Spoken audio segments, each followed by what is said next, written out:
আসসালামু আলাইকুম। আমি আপনারা আজ খাসির মাংস রান্না দেখাবো।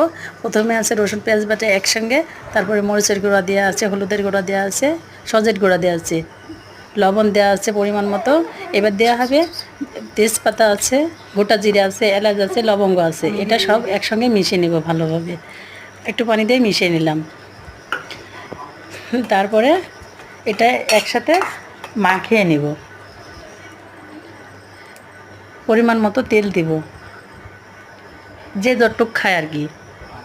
তারপরে ওটাটা ঢেলে দেবো তেলটা একটু নেড়ে চেড়ে নেব, ভালোভাবে নেড়ে নেব। দেখেন কালারটা অনেক সুন্দর আসছে। এটা যত কষানো যাবে ততই ভালো হবে। দেখেন এটা খুব কালার আসছে একটা। তারপরে খাসির মাংস, এটা এই খাসির মাংস ভালোভাবে ধুয়ে নিয়েছি। ধুয়ে নিয়ে এবার আমি এটাকে তেলের উপর দেব। হ্যাঁ, এখন আমি ভালোভাবে এগুলো সব দিয়ে দেব। দেখেন অনেক সুন্দর হয়েছে। হ্যাঁ,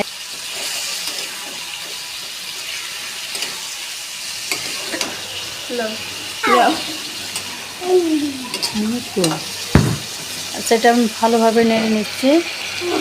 তারপর দেখেন এটাকে অনেক সুন্দর কালার আসছে। এটা খেতে অনেক সুস্বাদু হবে।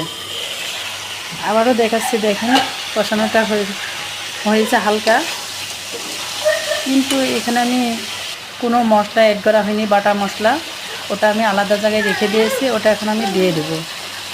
দেখেন এটা শুধু মশলা, ছোটো এলাচ সব কিছু একসাথে এখানে বাটা আছে। আমি এটা পরে দিই, কারণ এটা আমার রান্নার ধরনটা আসলে অন্যরকম, কিন্তু এই রান্নাটা আমার খুব ভালো লাগে।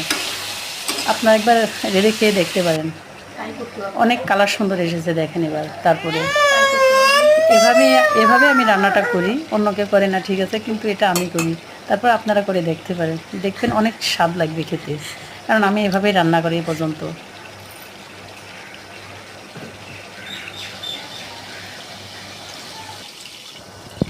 হ্যাঁ, রান্নাটা আমি এবার পানি দিয়ে দিলাম পরিমাণ মতো, যে যতটুকু ঝোল খাই আর কি সেটাই দিবেন। এই রান্নাটা একবার খেয়ে দেখবেন, অনেক সুস্বাদু। আর লাইক, কমেন্ট, শেয়ার করে দিবেন। রান্নাটা একবার খেয়ে দেখবেন। বাই।